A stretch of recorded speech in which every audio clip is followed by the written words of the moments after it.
السلام علیکم ورحمۃ اللہ وبرکاتہ۔ بسم اللہ الرحمن الرحیم۔ میں خانہ کعبہ کے سامنے کھڑی دعا مانگ رہی تھی، وہیں ایک لڑکا اپنی ماں کو حج کروانے لایا تھا۔ وہ اسے کندھے پر بٹھائے طواف کروا رہا تھا۔ تبھی وہ عورت اونچی آواز میں دعا کرنے لگی کہ جلد ہی میرا بیٹا مر جائے۔ میں یہ سن کر کانپ گئی اور اس عورت سے پوچھا کہ تم اپنے بیٹے کے لیے بد دعا کیوں کر رہی ہو؟ تو اس نے جو کچھ مجھے بتایا، اس نے میرے پاؤں تلے سے زمین نکال دی، کیونکہ اس کا بیٹا تو دراصل ہر سال کی طرح اس سال بھی حج کے لیے جانے والے لوگوں کا بہت زیادہ رش لگا ہوا تھا۔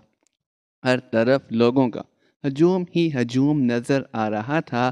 جہاں تک نگاہ دوڑائیں وہاں لوگ ہی لوگ نظر آتے تھے۔ کبھی کبھی میں سوچتی تھی کہ حج بھی اتنی ہی خوبصورت عبادت ہے۔ دنیا کے تمام امیر غریب، کالے گورے، غرض ہر ایک میں فرق ختم کر کے رکھ دیتا ہے اور تمام لوگوں کو ایک ہی جگہ پر ایک ساتھ کھڑے ہونے کا موقع دیتا ہے، جس سے اس بات کا اندازہ ہوتا ہے کہ اللہ تعالیٰ کے نزدیک ہر انسان برابر ہے، چاہے وہ امیر ہو، غریب، کالا ہو یا گورا، بادشاہ ہو یا پھر فقیر، سب اللہ کے نزدیک برابر ہیں۔ اور حج جیسے فریضے کو انجام دیتے ہوئے سب کے سب ایک ساتھ کھڑے ہو جاتے ہیں۔ مجھے بھی کئی سالوں سے حج پر جانے کا شوق تھا۔ دل تڑپتا تھا کہ کب موقع ملے اور میں حج کے لیے جاؤں، لیکن وہاں تک جانے کے لیے میرے پاس اتنے وسائل نہیں تھے۔ میں ایک معمولی سی گورنمنٹ ٹیچر تھی، تنخواہ بھی بہت کم تھی۔ بہت کوشش کرتی کہ بچت کر لوں، لیکن پورے گھر کی ذمہ داری میرے ہی کندھوں پر تھی۔ میرے ابا معذور تھے، اس لیے کوئی کام کاج نہیں کر پاتے تھے۔ گھر میں بہن بھائیوں میں سب سے بڑی میں ہی تھی۔ چھوٹی عمر سے ہی گھر کا خرچہ اٹھانا شروع کر دیا تھا۔ پہلے میں اپنی پڑھائی کے ساتھ ساتھ ادھر ادھر نوکری وغیرہ کرتی تھی۔ بہت سے اسکولوں میں بھی پڑھایا، اور جب میری پڑھائی مکمل ہو گئی پھر میں نے ایک گورنمنٹ اسکول میں جاب کرنا شروع کر دی۔ معمولی سی تنخواہ دے رہے تھے۔ معمولی اس لیے کیونکہ ایک تو مجھے پورے گھر کا خرچہ اٹھانا تھا، اور دوسرا ہر گزرتے دن کے ساتھ مہنگائی اتنی بڑھتی جا رہی تھی کہ جتنے بھی پیسے ملتے کم لگتے تھے، لیکن گزارا تو کرنا ہی تھا۔ ساتھ میں گھر پر محلے کے بچوں کو ٹیوشن بھی پڑھایا کرتی تھی۔ میرے باقی بہن بھائی بھی پڑھ رہے تھے۔ میری خواہش تھی کہ پڑھ لکھ کر وہ بھی اپنے پیروں پر کھڑے ہو جائیں۔ اماں چاہتی تھی کہ اب میری شادی کی تیاریاں شروع کر دی جائیں، کیونکہ میری عمر ہو رہی تھی، مگر وہ اس بات سے بھی پریشان تھی کہ گھر کا خرچہ میں ہی اٹھاتی ہوں، شادی کے بعد کس طرح سے یہ سب ہوگا۔ میں بھی اسی بات کو لے کر ہر وقت ٹینشن میں رہتی تھی۔ اماں سے میں نے کہہ دیا تھا کہ جب تک میرے بہن بھائیوں میں سے کوئی اس قابل نہیں بن جاتا کہ وہ اپنے پیروں پر کھڑا ہو سکے اور اس گھر کا خرچہ چلا سکے، تب تک آپ میرے لیے رشتے دیکھنا بند کر دیں، میں تب تک شادی نہیں کر سکتی۔ اماں کہنے لگی کہ اگر میں نے وقت پر تمہاری شادی نہیں کی تو کوئی بھی رشتہ نہیں ملے گا۔ ویسے بھی مجھے ہر کوئی مجھ سے پوچھتا ہے کہ آپ اپنی بیٹی کی شادی کب کریں گے۔ لوگوں کو لگتا ہے کہ ہم تمہارا پیسہ کھانے کے لیے جان بوجھ کر تمہیں گھر پر بٹھائے ہوئے ہیں، لیکن حقیقت کیا ہے اس سے کوئی بھی واقف نہیں ہے۔ میں نے اماں سے کہا کہ آپ لوگوں کی باتوں پر دھیان دینا چھوڑ دیں۔ لوگوں کا کام تو باتیں کرنا ہی ہے۔ کوئی بھی کبھی بھی ہماری مدد کے لیے آگے نہیں بڑھا ہے۔ میرا گھر میری ذمہ داری ہے اور آپ سب کوئی غیر نہیں ہیں، میرے اپنے ہیں۔ میں تو آپ سب کے اوپر بوجھ کیسے ہوں اور آپ لوگ میرا فائدہ کیسے اٹھا سکتے ہیں؟ آپ لوگوں کی باتوں کو مت سنا کریں۔ مجھے خوشی ملتی ہے اپنے گھر کا خرچہ اٹھا کر اور اپنے گھر کے لیے محنت کر کے۔ دوسروں کو ہمارے گھر کے حالات کبھی بھی سمجھ میں نہیں آ سکتے۔ جب تک ابا ٹھیک تھے تب تک تو وہ اچھے سے گھر چلا رہے تھے۔ نہ میرے سمجھانے پر اماں نے کہا کہ ٹھیک ہے، لیکن تمہارے لیے رشتے تو ڈھونڈنا ہی پڑیں گے۔ ابھی منگنی کر دیتے ہیں اور بعد میں شادی کر دیں گے۔ میں نے اماں سے کہا کہ کوئی بھی اتنی دیر انتظار نہیں کرتا ہے۔ آپ پریشان نہ ہوں، جب شادی ہونی ہوگی اس وقت ہو جائے گی۔ ہو سکتا ہے کہ ابھی شادی ہونا میرے حق میں بہتر نہ ہو۔ میں نے اماں کو تو کسی نہ کسی طرح سے منا لیا تھا، لیکن محلے اور دیگر لوگ جو مجھے جانتے تھے، جہاں پہ مجھے دیکھتے اسی موضوع کو لے کر بیٹھ جاتے تھے۔ اگلے سال میں پوری 25 سال کی ہونے والی تھی اور اب تک میری شادی نہیں ہوئی تھی۔ لوگ اسی بات کو لے کر ایسے پریشان ہو رہے تھے جیسے اس دنیا میں اور کوئی مسئلہ ہی نہ رہا ہو۔ پہلے تو میں لوگوں کی باتوں پر کچھ بھی نہیں کہتی تھی، پھر میں نے بحث کرنا شروع کر دی۔ آہستہ آہستہ مجھے ان کی عادت پڑ گئی اور میں آگے سے صرف مسکرا دیتی۔ مجھے یہ سمجھ نہیں آتی تھی کہ سب لوگ شادی کی عمر سے کیوں مشروط کرتے ہیں، حالانکہ شادی کوئی بچوں کا کھیل نہیں ہے۔ ویسے بھی میرا ماننا تھا کہ ہمارے معاشرے میں شادی اس لیے نہیں کروائی جاتی کہ یہ ایک سنت ہے، بلکہ اس لیے کروائی جاتی ہے کہ یہ ایک رسم ہے۔ واقعی ہم نے اسے رسم بنا کر رکھ دیا ہے۔ اگر ہم اسے سنت سمجھ کر ہی کرتے تو ساری غیر شرعی حرکتیں اور رسمیں ہم اپنی شادیوں میں نہ کرتے۔ یہ ایک ایسی کڑوی حقیقت ہے جسے سن کر کوئی بھی برداشت نہیں کر پاتا۔ آج کل شادیوں میں تو ناچ گانا ہونا عام سی بات ہو گئی ہے۔ لگتا ہی نہیں ہے کہ ہم مسلمان ہیں اور شادی ہمارے دین میں ایک سنت ہے۔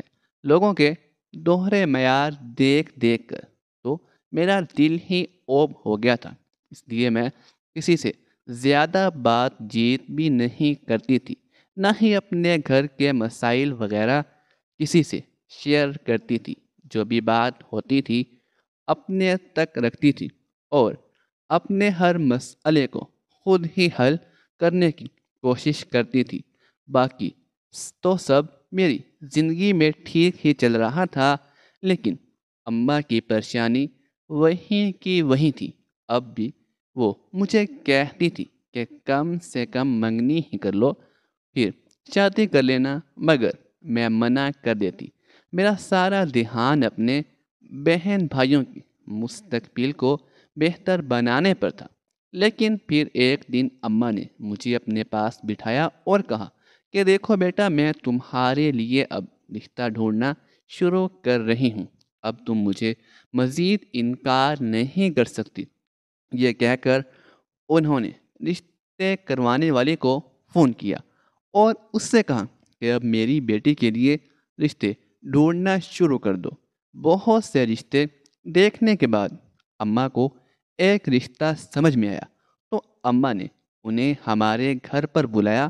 وہ اکیلا آدمی تھا، اس کے ماں باپ نہیں تھے، اکیلا ہی رہتا تھا اور اب شادی کے لیے لڑکی ڈھونڈ رہا تھا۔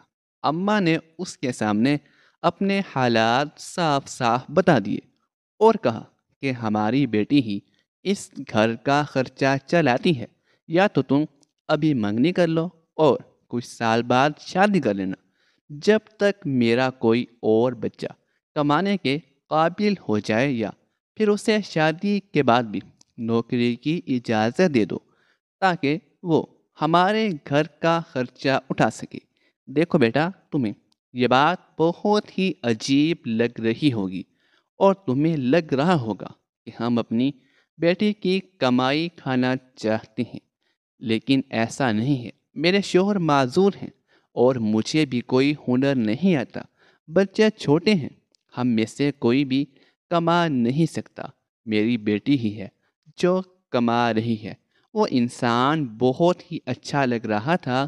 اس نے اماں سے کہا کہ آپ فکر مت کریں، بلکہ میں خود بھی آپ لوگوں کی مدد کیا کروں گا۔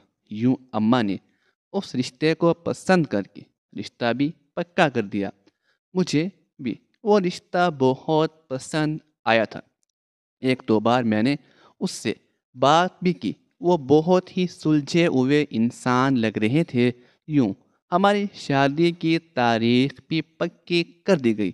2 مہینے بعد ہی ہماری شادی تھی۔ اتنی جلدی ایسا ہوا تھا کہ مجھے یقین ہی نہیں آ رہا تھا۔ شادی ہو جانے کے بعد بھی میں نوکری کرتی رہی اور گھر پر پیسے بھجواتی تھی۔ میرے شوہر نے کبھی بھی اس بات پر اعتراض نہیں کیا تھا، بلکہ کبھی کبھی تو وہ میری مدد بھی کر دیا کرتے تھے اور اس طرح سے مدد کرتے تھے کہ مجھے محسوس بھی نہیں ہوتا تھا۔ ان کی اچھائیوں کی تو میں گرویدہ ہو گئی تھی۔ شادی کے بعد وہ مجھے کچھ دن کے لیے گھمانے بھی لے گئے تھے۔ زندگی میں اتنی مصروف رہی تھی کہ کبھی بھی اپنے لیے وقت نہیں نکالا تھا اور نہ ہی کہیں گھومنے گئی تھی، نہ تو اسکول ٹرپ پر اور نہ ہی کالج ٹرپ پر۔ پہلی بار اپنے شوہر کے ساتھ ہی گھومنے کے لیے گئی تھی تو وہ مجھے شمالی علاقہ جات میں لے گئے تھے۔ وہاں کی خوبصورتی دیکھ کر تو میں دنگ رہ گئی تھی کہ اتنے خوبصورت علاقے بھی ہمارے ملک میں موجود ہیں۔ مجھے ویسے بھی اپنے وطن سے بہت محبت تھی۔ مجھے ان لوگوں پر حیرت ہوتی ہے جو اپنے ہی وطن کو چھوڑ کر چلے جاتے ہیں۔ ایک دن میرے شوہر نے مجھ سے کہا کہ دیکھو، میں جانتا ہوں کہ تم نوکری کر کے تھک جاتی ہو۔ اگر تم یہ نہیں کر پا رہی تو مجھے بتاؤ، میں تمہارے گھر والوں کا خرچہ اٹھا لوں گا۔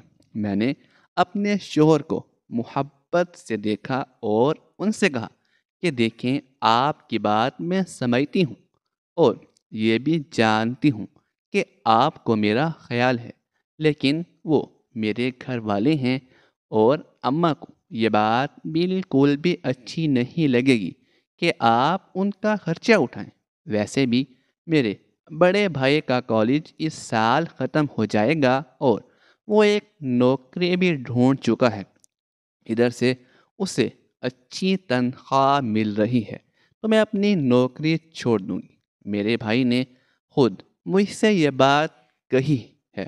میرے شوہر یہ سن کر بہت زیادہ خوش ہو گئے اور کہنے لگے کہ یہ بات اچھی ہے، ورنہ تمہاری اماں بھی ہمیشہ اس بات پر پریشان رہتی ہیں کہ تم کما کما کر دے رہی ہو، لیکن مجھے تم سے حد سے زیادہ پیار ہے۔ تم جس طرح سے اپنے گھر والوں کا خیال رکھتی ہو، میری زندگی میں ایک نعمت بن کر آئی ہو۔ اپنے شوہر کی محبت پر تو میری آنکھیں بھیگ گئی۔ پھر کچھ عرصے بعد جب میرے بھائی نے نوکری کرنا شروع کر دی اور مجھے تسلی ہو گئی کہ گھر کا خرچہ آرام سے چل سکتا ہے، تو میں نے اپنی نوکری چھوڑ دی۔ اب میں پورا وقت گھر پر رہتی اور گھر کے کام کاج کرتی۔ مجھے بہت سی کتابیں پڑھنے کا شوق تھا۔ اپنے اس شوق کو پورا کرنے کے لیے میں نے بہت سی کتابیں خریدی اور فارغ وقت میں بیٹھ کر پڑھنے لگی۔ ان سے مجھے بہت کچھ سیکھنے کو ملتا تھا۔ ایک دن میرے شوہر نے صبح آفس جانے سے پہلے مجھ سے کہا کہ میں تمہیں آج ایک سرپرائز دوں گا، تم یقیناً بہت زیادہ خوش ہو جاؤ گی۔ میں حیران ہوئی کہ آخر وہ مجھے کون سا سرپرائز دینا چاہتے ہیں۔ ایسی کیا بات ہو سکتی ہے؟ پورا دن میں اسی کے بارے میں سوچتی رہی۔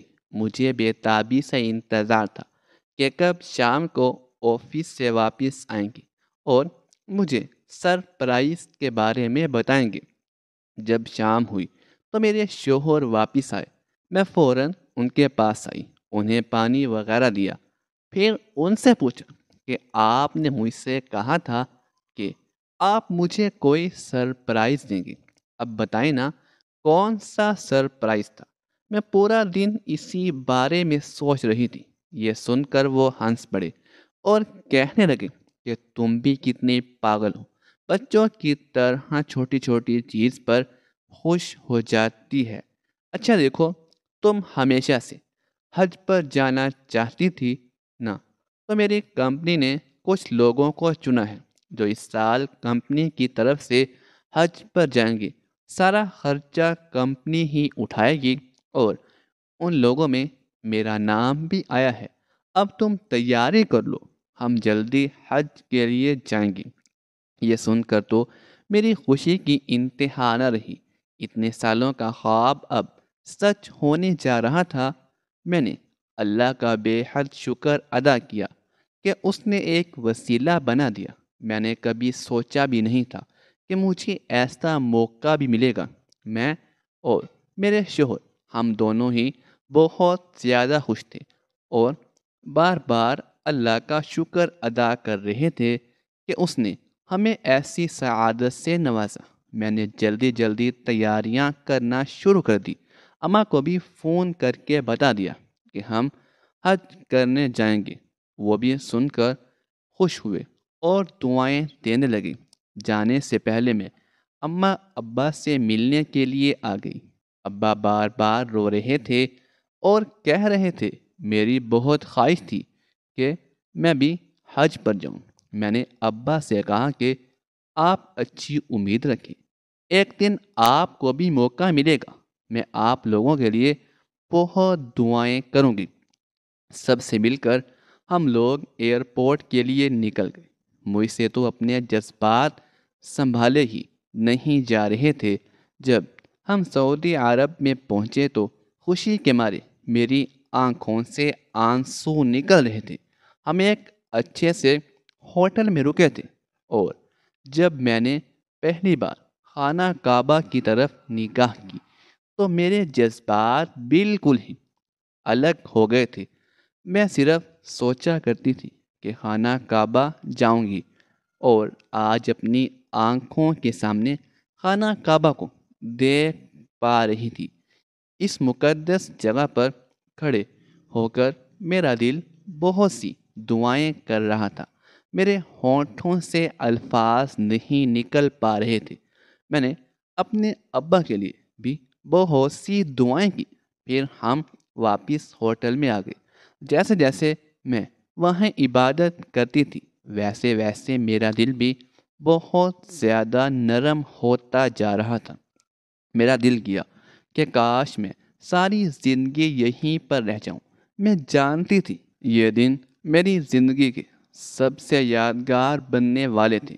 ایک دن میں خانہ کعبہ کے سامنے کھڑی اللہ کے حضور دعائیں مانگ رہی تھی۔ تبھی میں نے دیکھا کہ ایک نوجوان ایک بوڑھی عورت کو اپنے کندھے پر بٹھائے طواف کروا رہا تھا۔ یہ منظر دیکھ کر مجھے بہت زیادہ خوشی ہوئی کہ کتنا نیک بیٹا ہے، اپنی ماں کو کندھے پر بٹھا کر طواف کروا رہا ہے۔ لیکن پھر اچانک سے ہی میں نے اس بوڑھی عورت کی آواز سنی۔ وہ اونچی آواز میں دعا کر رہی تھی کہ اس کا بیٹا مر جائے۔ یہ سن کر تو میں کانپ گئی۔ کوئی ماں اپنے اتنے نیک بیٹے کے بارے میں ایسی بد دعا کیسے کر سکتی ہے، اور وہ بھی خانہ کعبہ کے سامنے؟ میں فوراً پریشان ہو گئی کہ آخر کیا ہوا ہے جو ایک ماں ایسی بد دعائیں کر رہی ہے۔ میرے لیے یہ بہت ہی حیرت کا مقام تھا۔ اس لیے کہ میرے پاس موجود دیگر لوگ بھی اس عورت کو حیرت سے دیکھ رہے تھے کہ آخر اپنے بیٹے کے بارے میں ایسے کیوں کہہ رہی ہے اور اس کے لیے ایسی بد دعا کیوں کر رہی ہے۔ مگر میں نے دیکھا کہ اس نوجوان کو اس سے کوئی فرق نہیں پڑ رہا تھا۔ وہ بس خاموشی سے اپنی ماں کو کندھے پر بٹھائے طواف کروا رہا تھا۔ میں اپنے شوہر کے ساتھ واپس ہوٹل میں آ گئی اور انہیں سارا واقعہ بتایا۔ میرے شوہر نے کہا کہ نہ جانے ایسی کیا بات ہے جو ایسی دعا کر رہی تھی، یہ تو بہت ہی تعجب کی بات ہے۔ میں پھر باقی پوری رات اسی بارے میں سوچتی رہی۔ اگلے دن دوبارہ مجھے خانہ کعبہ میں وہی عورت بیٹھی نظر آئی۔ آج بھی وہ دعا کر رہی تھی۔ مجھے لگا کہ دوبارہ سے اپنے بیٹے کی موت کی دعا کر رہی ہوگی۔ میں نے سوچا کیوں نہ آج جا کر اس عورت سے پوچھوں آخر وہ اپنے بیٹے کے لیے ایسی دعا کیوں کر رہی ہے۔ تبھی میں اس کے قریب چلی گئی اور اس سے کہنے لگی کہ اماں جی، کیا میں آپ سے کچھ بات کر سکتی ہوں؟ وہ بولی ہاں بیٹا بولو، کیا بات ہے؟ میں نے کہا کل میں نے آپ کو دیکھا تھا، آپ کا بیٹا آپ کو کندھے پر بٹھائے طواف کروا رہا تھا اور آپ اسی کے کندھے پر بیٹھی بد دعا دے رہی تھی کہ میرا بیٹا مر جائے۔ ایسا کیوں ہے؟ آخر آپ کے بیٹے نے ایسا کیا کیا ہے جو آپ کے منہ سے اپنے ہی بیٹے کے لیے ایسی بد دعا نکل رہی تھی؟ میری بات سن کر اس عورت کی آنکھوں سے آنسو گرنے لگے۔ پھر اس نے مجھ سے کہا کہ بیٹی، میں نے بہت ہی مجبور ہو کر یہ دعا کی تھی، یہ بد دعا نہیں بلکہ دعا تھی۔ میں جانتی ہوں کہ سب لوگ حیران ہو رہے ہوں گے کہ میں اپنے بیٹے کے لیے ایسی دعا کیوں کر رہی ہوں۔ کوئی ماں ایسی دعا کر بھی نہیں سکتی، لیکن میرا بیٹا بہت ہی زیادہ تکلیف میں ہے۔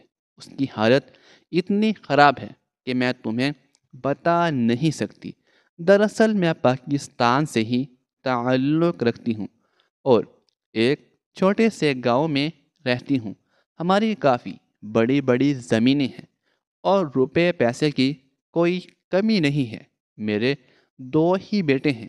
بڑا بیٹا تو وہ جو کل مجھے اپنے کندھے پر بٹھائے طواف کروا رہا تھا، اور دوسرا بیٹا بہت ہی لاڈ اور پیار سے ہم نے اسے پالا تھا۔